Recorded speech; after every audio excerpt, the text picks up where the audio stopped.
La vez pasada vimos el libro de Génesis y entonces pensé quizás podríamos tratar el libro de Éxodo.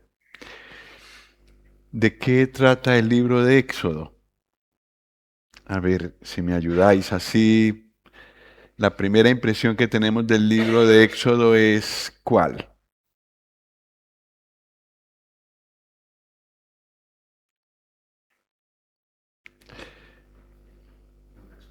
¿Mm? ¿Cómo?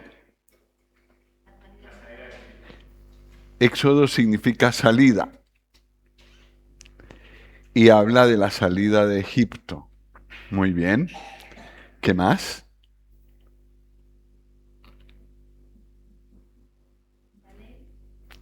La ley está en Éxodo 20. Muy bien, los 10 mandamientos, sobre todo, que es como la constitución, ¿no? Los 10 mandamientos más importantes, de los cuales se desprenden los otros 600 y tantos mandamientos que hay en el Antiguo Testamento. ¿Qué más? El tabernáculo ocupa una buena porción de Éxodo. Bueno, ¿qué más?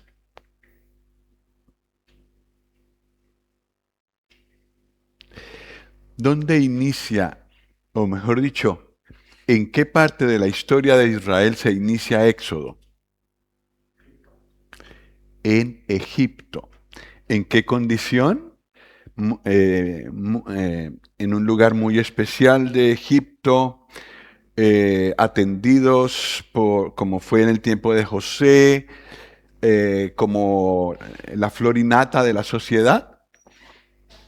No, están en esclavitud y tienen que ser liberados. Y al final terminamos con el pueblo en comunión con Dios en el tabernáculo. Y este es el recorrido de nuestras vidas. Por eso es tan importante el libro de Éxodo, porque es un reflejo de lo que pasó con nosotros. También estábamos en esclavitud del pecado. Y también tuvimos que ser sacados de allí, sacados de este mundo. Y también con un propósito muy alto que es la comunión con Dios. Lo que acabamos de tener, a mi modo de ver, la Santa Cena es un anticipo del cielo, donde no pensamos en nosotros tanto, no pensamos en evangelizar, no pensamos en enseñar, no pensamos en nosotros, pensamos en Él, en lo que Él hizo. Estamos alrededor de Él, estamos recordando su muerte. Él es el importante. Y además nuestros corazones agradecidos le dan gloria con diferentes palabras y con una actitud de rendición delante de Él por lo que Él hizo. Eso es el cielo. Entonces tenemos el privilegio cada vez que partimos el pan de figurarnos un poco lo que será estar allá en la gloria. Y allá estamos habiendo sido esclavos.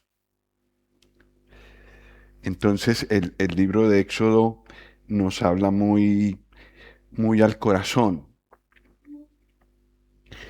de la esclavitud a la comunión con Dios. Éxodo significa salida. Y este es el libro de la redención. ¿Qué es redención?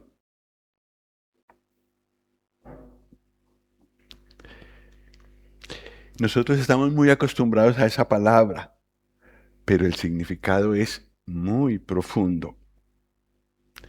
¿quiénes necesitan redención?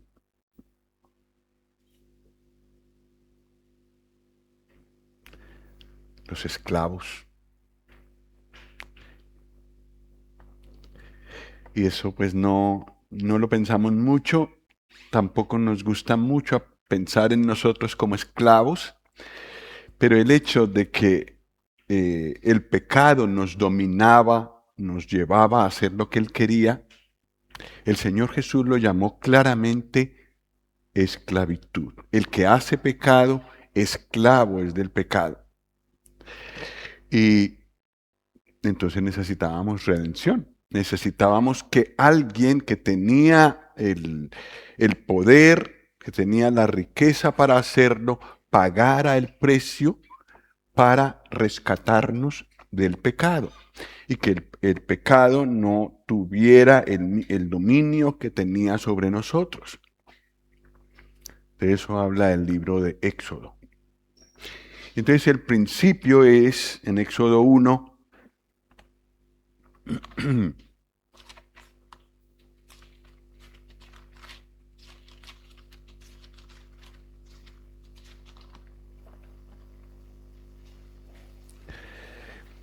versículos 13 y 14. ¿Alguien lo puede leer, por favor? Y los egipcios hicieron servir a los hijos de Israel con dureza y amargaron su vida con dura servitud, en hacer barro y ladrillo, y en toda labor del campo y en todo su servicio, al cual los obligaban con rigor. Ujú.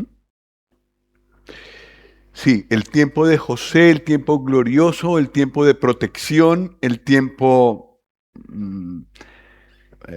digamos, de ser muy bien tratados, había pasado. Y ahora se levantó un faraón, dice el versículo 8, entre tanto se levantó sobre Egipto un nuevo rey que no conocía a José. Entonces la cosa cambió para ellos y ahora son un pueblo numeroso y que los los egipcios dijeron, pues tenemos mano de obra barata, podemos hacer lo que queremos hacer. Y si visitas Egipto, no lo he visitado yo, pero si visitas Egipto seguramente verás muchas de las grandes cosas, de las grandes construcciones que hubo allí y vete a saber qué de esto lo hicieron los israelitas o ayudaron los israelitas. En todo caso, para la gloria de Egipto eran usados los israelitas. Y esta es la misma condición de nosotros cuando estábamos en el mundo. Todo lo que éramos, todo lo que teníamos, todo lo que somos, se lo dábamos a la gloria de este mundo. El príncipe de este mundo es Satanás. Primera de Juan 5:19, ¿cómo dice? Primera de Juan 5:19, a ver si alguien lo encuentra y lo lee, por favor.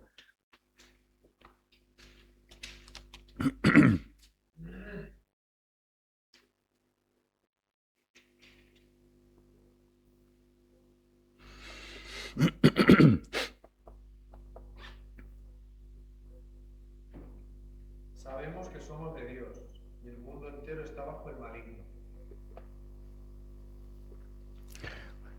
Entonces, si el mundo entero está bajo el maligno, Egipto es una figura del mundo y Faraón es una figura de Satanás. Y como Israel era esclavo en Egipto, así nosotros éramos esclavos del mundo. Esto es necesario reconocerlo antes de ver la necesidad de redención.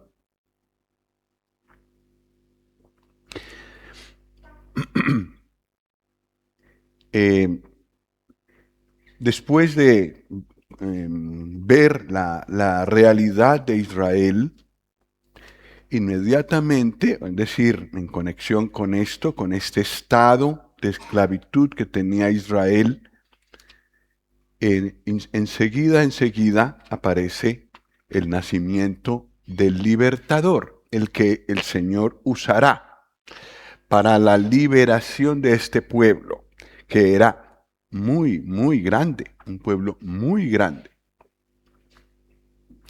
¿Quién era el libertador en este caso? En Éxodo, el libertador de Israel, a quien Dios iba a usar para sacar al pueblo, Moisés.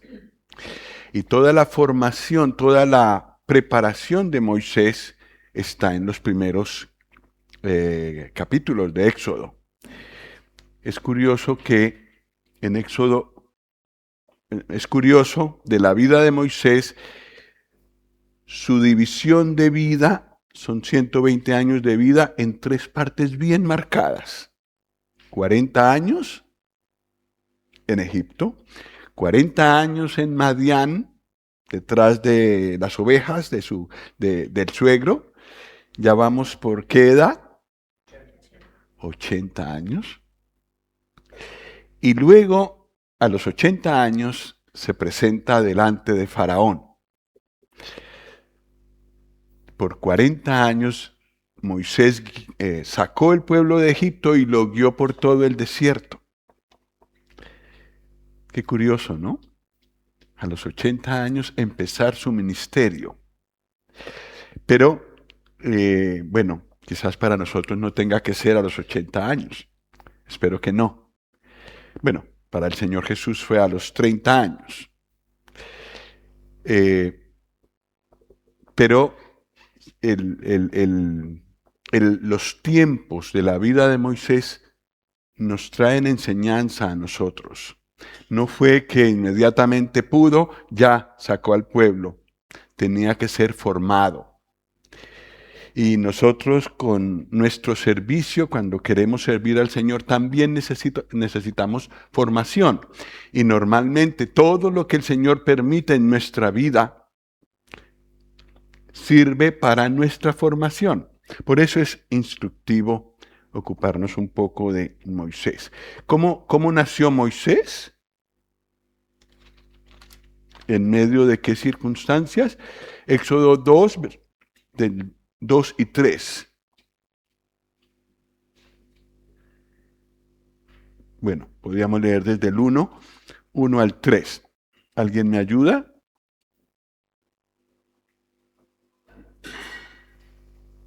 Un varón de la familia de Leví fue y tomó por mujer a una hija de Leví, la que concibió y dio a luz un hijo, y viéndole que era hermoso, le tuvo escondido 3 meses.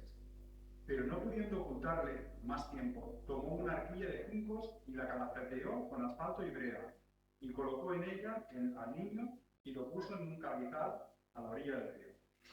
Uh-huh. En medio de la persecución a todos los varones hebreos que nacían, el Señor levantó a su libertador. Peligros por todas partes, la posibilidad de que no sobreviviera el niño, muy altas. Pero con él el Señor tenía el propósito de sacar al pueblo. El Señor podía hacerlo solo, pero nos quiere usar a nosotros. Es su manera de trabajar en este mundo, usando personas como nosotros, débiles, limitadas, muy inferiores a Él. Y aquí está el bebé en peligro de perder su vida, protegido lo que más pudo por su madre, pero el resto lo tenía que hacer el Señor y lo hizo. El niño era hermoso, pero no solamente hermoso para los padres, esto siempre es así. Era hermoso para Dios, dice Hechos. Y era escogido por Él para esta tarea. Leamos esto en Hechos 7. Veamos estos versículos de Hechos 7 que nos ayudan. Hechos 7, 23 y 24.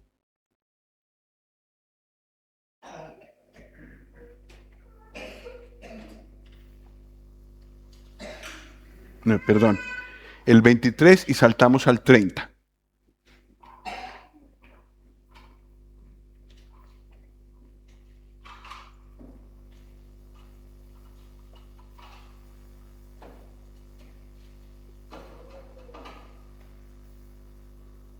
Cuando hubo cumplido la edad de 40 años, le vino al corazón el visitar a sus hermanos, los hijos de Israel.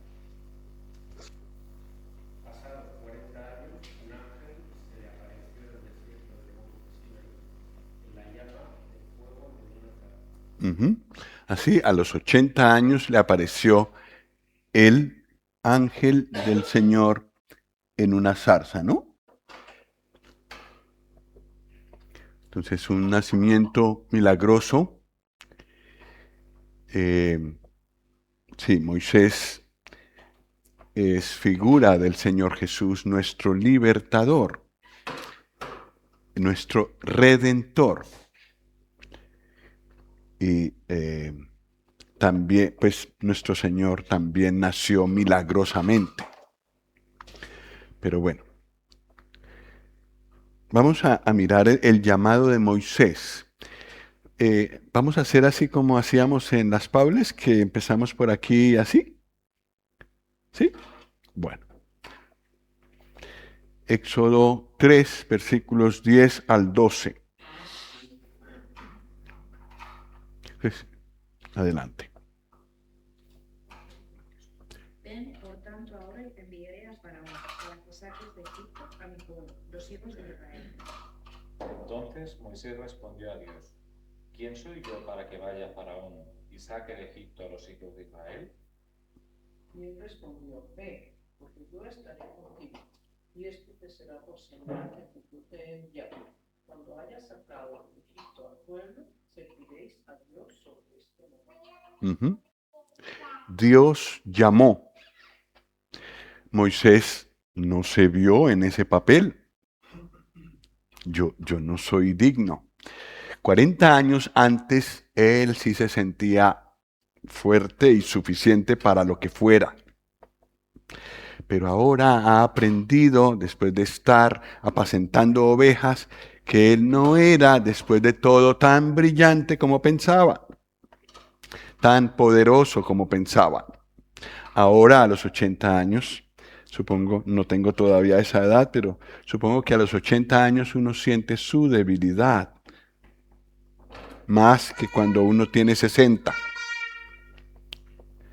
Y este es el momento cuando Moisés es llamado. Pues después, del capítulo 5 al capítulo 12, viene la contienda contra Faraón.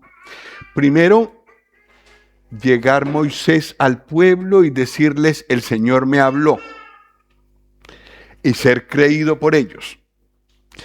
Pero después, la gran confrontación contra el emperador del momento.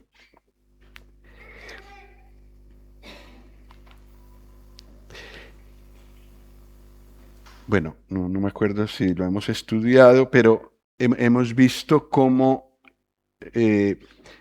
al estudiar estos capítulos hemos visto cómo cada vez Moisés se atreve más. Cada vez el Señor lo va capacitando más. Conforme tiene la confrontación con Faraón, él se atreve más. El Señor le va ayudando en su capacitación de tal manera que al final es él el que habla con autoridad, más que Faraón, aunque Faraón era el emperador. Sí, entonces tenemos todas las 10 plagas que el Señor tuvo que permitir, o bueno, que tuvo que mandar como juicio para Egipto. Y su terquedad para humillarse delante del gran Dios y dejar ir a Israel, lo guió a su propia destrucción.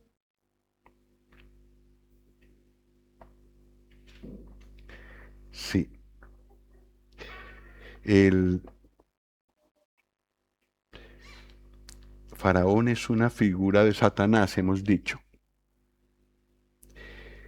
Y Satanás hizo todo lo que pudo por hacer desaparecer al Señor Jesús, usando personas. Pero lo que no previó es que precisamente en la cruz, donde se supone que había triunfado, había hecho desaparecer a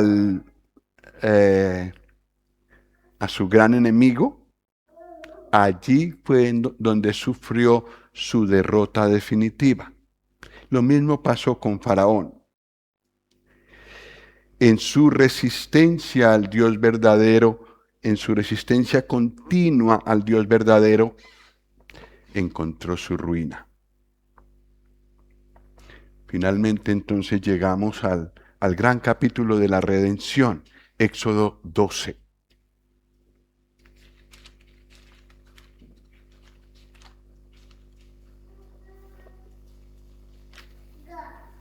Entonces aquí vamos a continuar en nuestra lectura desde el versículo 1 hasta el versículo 14. Este capítulo es el centro, a mi modo de ver, el centro de Éxodo. Es el lugar en el que todo cambia, el punto de inflexión de Éxodo.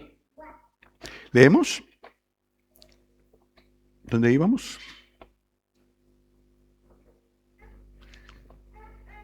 Éxodo 12, 1. Este mes os será principio del mes. Para vosotros será este el primero en los meses del año. Bueno, sí, está bien. Podemos empezar en el 2.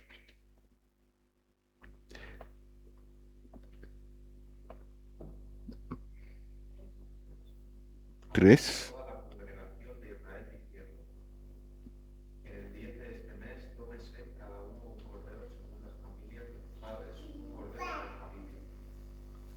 Mas si la familia fuere tan pequeña que no baste para comer el cordero, entonces él y su vecino inmediato, su casa, pondrán un segundo, el número de las personas, uno según el número de las personas, conforme al comer de cada uno. Haréis la cuenta sobre el cordero. El animal será sin defecto, macho y macho, y dejaréis las orejas sobre las cabras.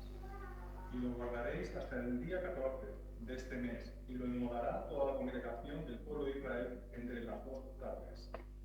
Y tomarán la sangre, y lo pondrán en el hueco, en el dintel de la casa, en lo que han de comer. Aquella noche comerán la carne asada al fuego y panes sin levadura. Con hierbas amargas lo comerán. Y vosotros comeréis de ni con nada, sino asada al fuego. Su cabeza con sus pies y sus entrañas. Una cosa dejaréis de dar hasta mañana, y lo que quedare hasta la mañana, lo quemaréis en el fuego. Lo comeréis de aquí, ceñidos vuestros lomos, vuestro calzado en vuestros pies, vuestro bordón en vuestra mano, y lo comeréis apresuradamente en la Pascua de fuego. Pues yo pasaré aquella noche por la tierra de Egipto, y heriré a todos mis primogénitos en la tierra de Egipto, así de los hombres como las bestias, y daré los suyos en todos los dioses de Egipto. Y la sangre os será por señal en las casas, donde vosotros estéis, y veré la sangre y pasaré de vosotros. Y no habrá en vosotros prueba de mortandad cuando llegue a la tierra de Egipto. Y en ese día os será en memoria y lo celebraréis como fiesta por el luz, para Jehová por vuestras generaciones. Ujú.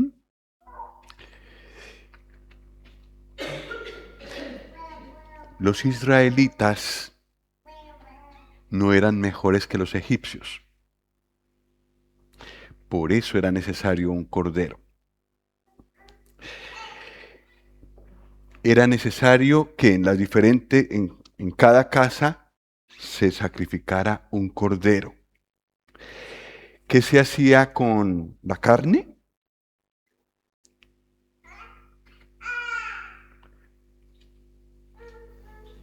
Se comía asada al fuego. ¿Y qué se hacía con la sangre?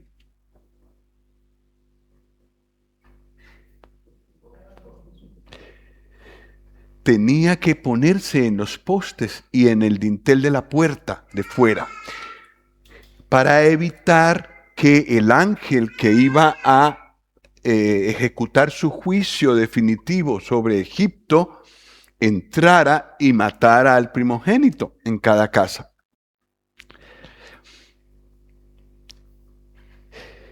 El Señor Jesús, en lo que nos leyó Gustavo antes, aprovechó la última Pascua en la que estuvo.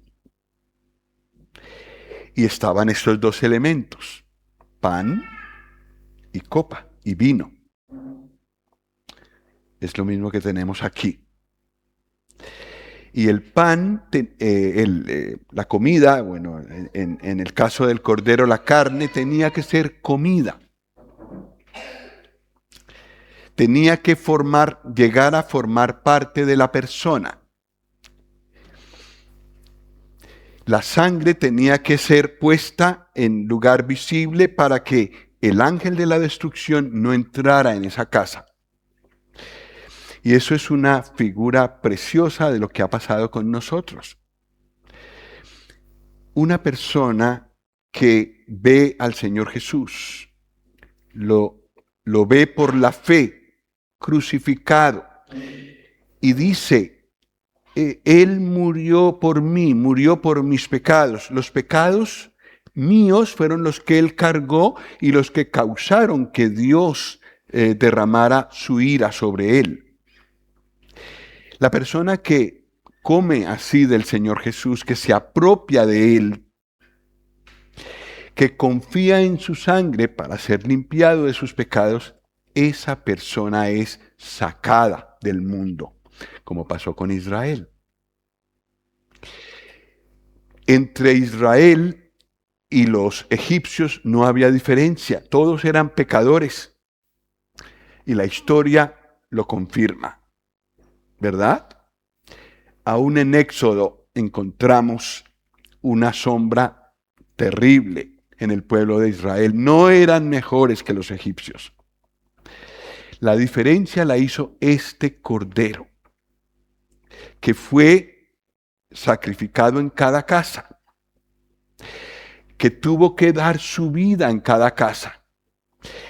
Se habla en singular, esto lo tratamos en las Paules, siempre se habla de el cordero, porque es figura del cordero de la historia, del cordero de las edades, el Señor Jesús, el Cordero de Dios. Él murió en nuestro lugar y Él es nuestra Pascua.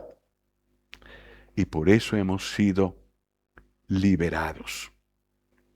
Su sangre es el precio por nuestro rescate como esclavos. Se necesitaba una paga. Y todo el oro del mundo no podía lograr esa paga, ni para uno de nosotros. Se necesitaba algo mucho más costoso, la sangre del Señor Jesús. Y Él la entregó. Y a partir de aquí hay dos pueblos. El que quedó condenado y el que quedó salvo. Algunos de los egipcios, de alguna manera, seguramente también sacrificaron el cordero porque salieron varios egipcios con los israelitas. Ellos fueron los que después en el desierto anhelaban volver a Egipto. Cada persona en este mundo puede ser redimida por el mismo Cordero, el Señor Jesús, y ser sacado del mundo y ser puesto en el pueblo de Dios. Si confía en el Cordero de Dios, el Señor Jesús. Redención. pagar un rescate para ser liberados de la esclavitud. Y desde entonces el pueblo pudo salir libre. Desde que nosotros recibimos al Señor en nuestro corazón, también somos libres, verdaderamente libres. Y ni el mundo, ni el pecado, ni Satanás tiene por qué dominarnos. Necesitamos apegarnos del Señor para que esto sea una realidad diaria, es verdad, pero judicialmente, posicionalmente, estamos libres y no tenemos por qué estar bajo el yugo de este mundo, ni bajo el yugo del pecado, ni bajo el yugo de Satanás. Somos libres. El Señor nos hizo libres, pagó el precio y hizo el sacrificio necesario para redimirnos.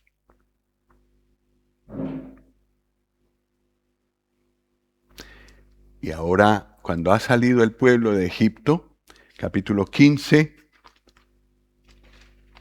versículos 23, 25,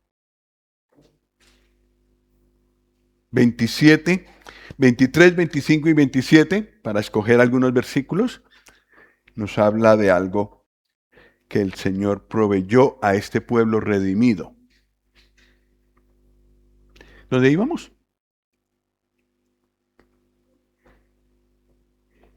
Llegaron a mar, pero no pudieron beber las aguas del mar, porque eran amargas, por eso le pusieron el nombre de mar. Entonces el pueblo murmuró contra Moisés y dijo, ¿qué hemos de beber? 25. Y Moisés clamó a Jehová, y Jehová le mostró un árbol, y lo echó en las aguas, y las aguas se enluzaron. Allí les dio estatutos y ordenanzas, y allí los probó. 27. 27. 27, podemos saltar. Y llegaron a Elim, donde había 12 fuentes de agua, y 70 palmeras, y acamparon allí junto a las aguas. Entonces el Señor provee agua en el desierto. Más adelante provee agua por medio de la roca.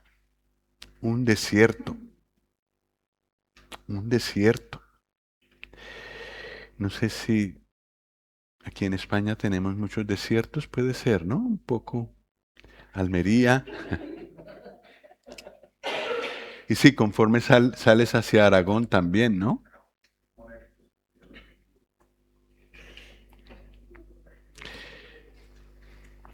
Pero bueno, en tiempos en que no había toda la tecnología para llevar agua al desierto, llevar quizás 2 millones de personas por el desierto, darles agua.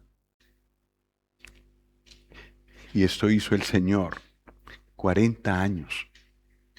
De sed no murieron. Murieron por el pecado, por su propia tosudez de no seguir al Señor. Pero no por sed, no que el Señor faltara en el desierto. El creyente se mueve en este mundo y a partir de esa puerta, para el corazón ya no hay nada. Hay sed.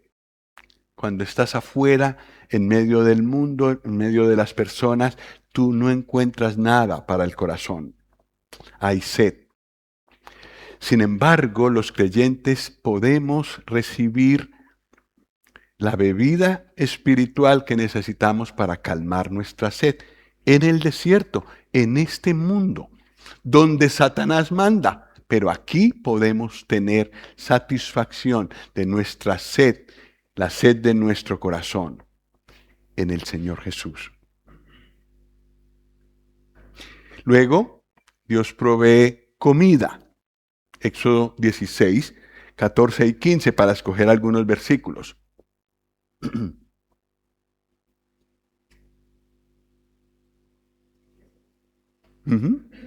cuando el rocío cesó de descender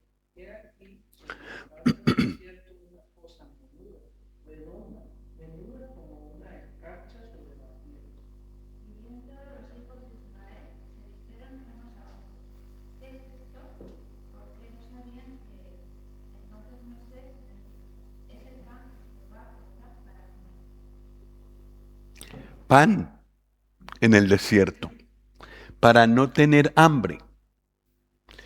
¿Cuánto había? ¿Cuánto podía tener cada persona? Lo que le apeteciera, lo que quería. Y el que comía más no tenía poco, y el que comía poco, pues tenía lo suficiente. Todos tenían lo suficiente para comer. Diariamente, sí, es diariamente que tenían que ir a recogerlo, pero había suficiente en el desierto. Un milagro cada día. ¿Y qué de nuestras almas en este desierto? ¿Pueden ser satisfechas? ¿Podemos tener cuanto queramos de la comida de Dios, del pan de Dios que necesitamos para el sustento de nuestra alma? Sí. El límite lo pone mi apetito. No hay límite en lo que el Señor puede darnos de su palabra. Y algunos quieren mucho, tienen mucho apetito y contra más estudian, más se enteran, más buscan al Señor, más lo ven allí, tanto más desean. Y sin embargo, no tiene límite la comida que pueden recibir. El maná es una figura de Cristo. El Señor Jesús es el pan del cielo, que no solamente es el que nos da la salvación, cuando nos apropiamos de Él, sino que también nos mantiene para que en pleno desierto de este mundo nos mantengamos saludables, nos mantengamos creciendo espiritualmente. Todo esto en el desierto. Así que el libro de Éxodo es un libro de una cadena de milagros. Luego llegamos a lo que nos dijo María, Éxodo 20.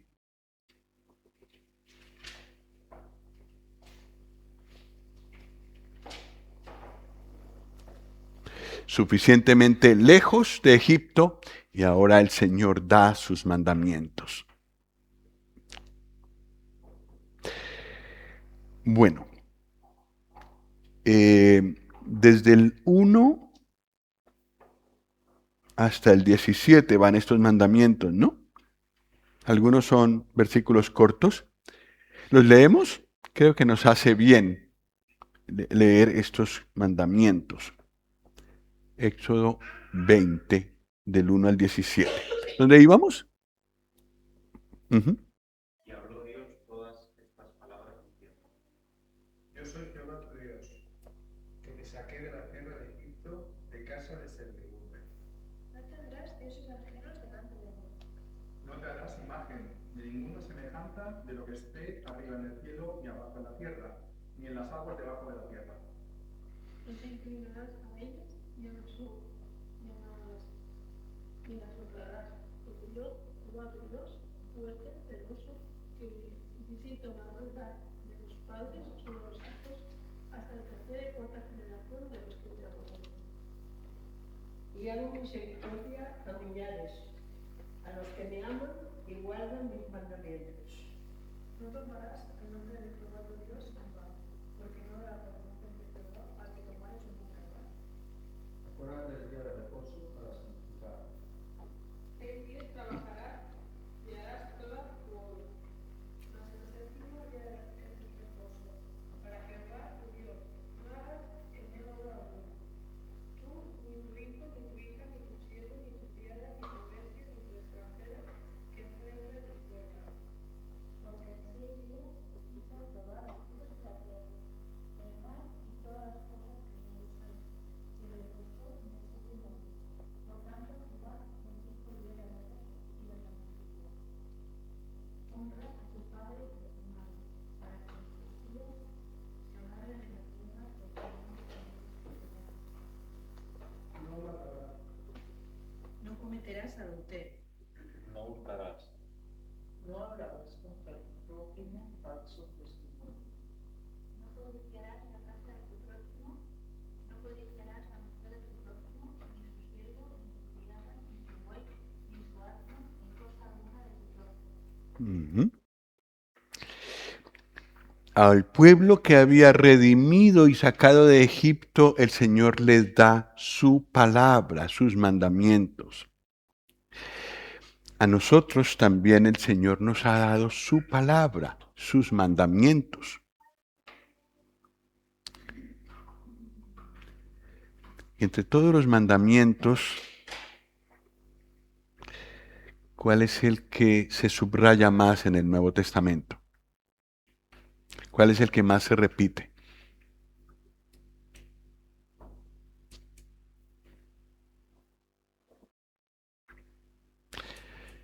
¿Mm?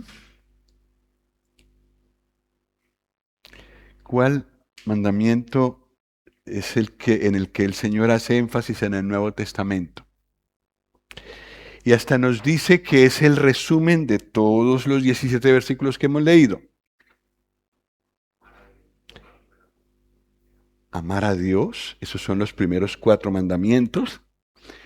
Y después, amar al prójimo, los siguientes 6 mandamientos. Así que en esos 2 mandamientos está resumida toda la ley y todo el Antiguo Testamento.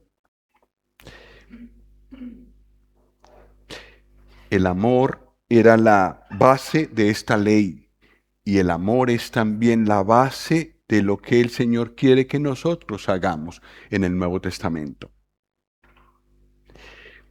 Pero esto es como la frase central, el mandamiento central, pero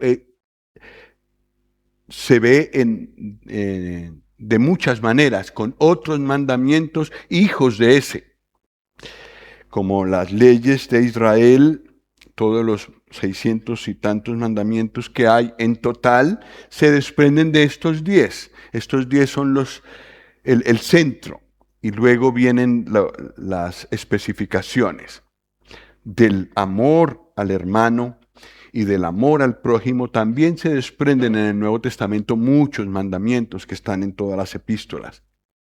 El Señor dio su palabra a su pueblo, da sus 10 mandamientos. ¿Y el pueblo qué responde? Éxodo 24:3. ¿Dónde íbamos? Ok. En Éxodo 24:3. Y Moisés vino y contó al pueblo todas las palabras de Jehová, todas las leyes. Todo el pueblo respondió a una voz y dijo: haremos todas las palabras que Jehová dijo. ¿Cumplieron? No. Tenemos que tener cuidado con prometerle al Señor, ¿cierto? Porque una cosa que tenemos que aprender, yo creo, todos los cristianos, es a desconfiar de nosotros mismos. Y confiar más en que yo sí puedo hacer cosas, pero con su ayuda. No puedo yo prometer de mí mismo, voy a hacer esto. Pero Él sí puede obrar en mí, sí puede capacitarme por su Espíritu para yo hacer esas cosas. Entonces, desconfiando de mí mismo y con la ayuda del Señor, quiero hacer esto, es mi propósito hacerlo. Pero debemos tener cuidado con decirle al Señor esto: Señor, haré todas las palabras que tú me has dicho. El pueblo de Israel nos recuerda esto. Tenemos que desconfiar de nosotros mismos. Tenemos que confiar en el Señor. Él sí puede hacerlo, pero tenemos que desconfiar de nosotros mismos. Y según decía mi suegro, eso es un aprendizaje muy duro. Y ahora que soy un poco mayor, reconozco que es así, es duro. Desconfiar de mí, para solo confiar en Él. Cada vez confiar más en Él y desconfiar más de mí. Y que Él sea el que me capacite. Y que si yo logro hacer algo, cumplir un mandamiento de Él, yo pueda decir, Señor, tú lo has hecho. En vez de decir, ya ves, yo pude hacerlo. Bueno, pues vamos en este aprendizaje. El compromiso del pueblo fue, vamos a hacerlo, pero no lo lograron. Llegamos a Éxodo 25. Qué rápido, ¿no? Hemos hecho un recorrido de Éxodo muy rápido. Y como en el tabernáculo ya nos volvimos expertos, pues vamos a ir rápido.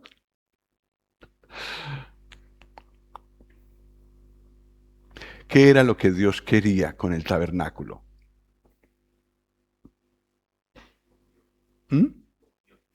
Comunión.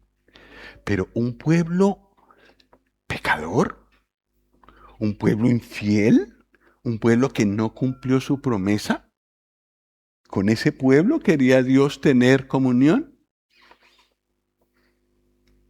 Sí.